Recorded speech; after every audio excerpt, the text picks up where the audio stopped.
The Nazca Lines of Peru have been an important part of the ancient astronaut theory since its beginning. Originally, von Daniken claimed that the lines were kind of a UFO runway, or a type of alien airport, where the alien craft landed and took off. When challenged by Carl Sagan and others on this point in an early documentary, von Daniken kind of backtracked on this and said that he meant that the lines were created as a result of the spacecraft landing. I never said that the extraterrestrial needed runways with concrete or something like this.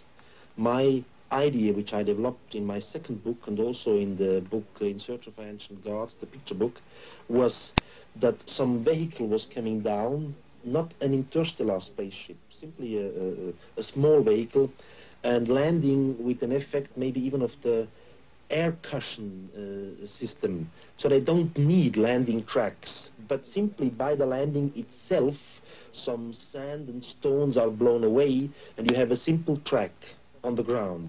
And after maybe a few hours or a few days, they start again, maybe in another direction, you have a second track, the take-off track.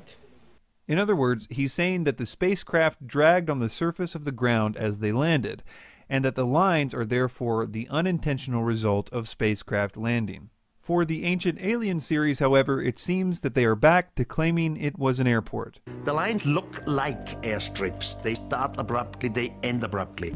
Looking at Nazca from the air, it looks like an airport.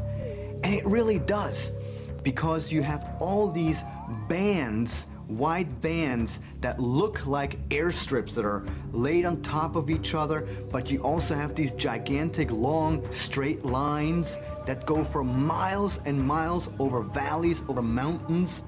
Either explanation seems to fall short of explaining why these lines are sometimes several miles long, one of them being almost 15 miles long. It would be a pretty inefficient spacecraft if it took 15 miles for it to take off, or, in the alternate explanation, if it needed to drag on the ground for 15 miles before it stopped. We will look more into this later. In the meantime, I want to look at what I think may be the most ridiculous claim of the entire Ancient Alien series. At Nazca, entire mountaintops have been removed. I mean, this all requires machining. And I'm not talking, you know, a little wheelbarrow and a pick. I'm talking sophisticated machinery, because we today would also need sophisticated machinery in order to achieve such feats. They are claiming that this mountain in the Nazca region has been artificially sheared off. But what they are referring to is a plateau. Plateaus and mesas are naturally flat on top. They occur all over the world, and geologists know exactly how they form.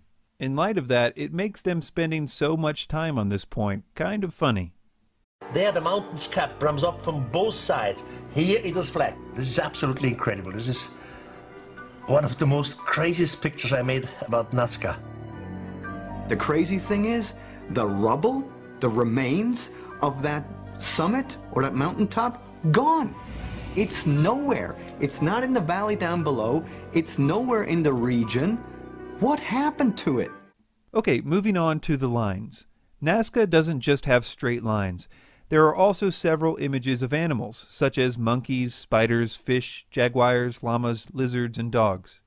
Contrary to what Ancient Alien says, the way that they were made is very well known. In fact, it's ridiculously simple. They simply moved the reddish-brown iron oxide-covered pebbles that cover the surface of the Nazca Desert out of the way. When the gravel is moved, the layer underneath is exposed, which is much lighter, and the contrast of the two colors creates the Nazca line. If you were in the Nazca Desert, you could create a Nazca line by running your finger over the surface of the ground. It would probably stay there for hundreds of years, too, because the Nazca Desert is one of the driest places in the world, and it almost never receives rain. If it did, the lines would have been washed away long ago because they are so superficial. Well, if these lines aren't an alien airport, what are they? What is known are the basic beliefs about religion in the ancient Nazca culture. Likely related to the arid and extreme nature of their environment, Nazca religious beliefs were centered around agriculture and fertility. Much of the Nazca art depicts powerful nature gods, such as the mythical killer whale, the harvesters, and the mythical spotted cat, etc. Essentially, they worshipped gods represented by animals, which they thought controlled things like water and crops. I might add that they were super serious about this too. So serious that they decapitated lots and lots of humans in order to appease these nature gods. I think it's fair to say that the Nazca people were obsessed with beheadings. On their pottery, it depicts crops growing from severed heads,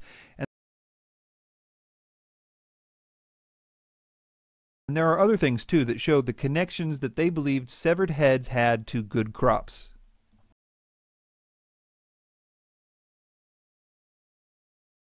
All that to say that these people were dead serious about farming.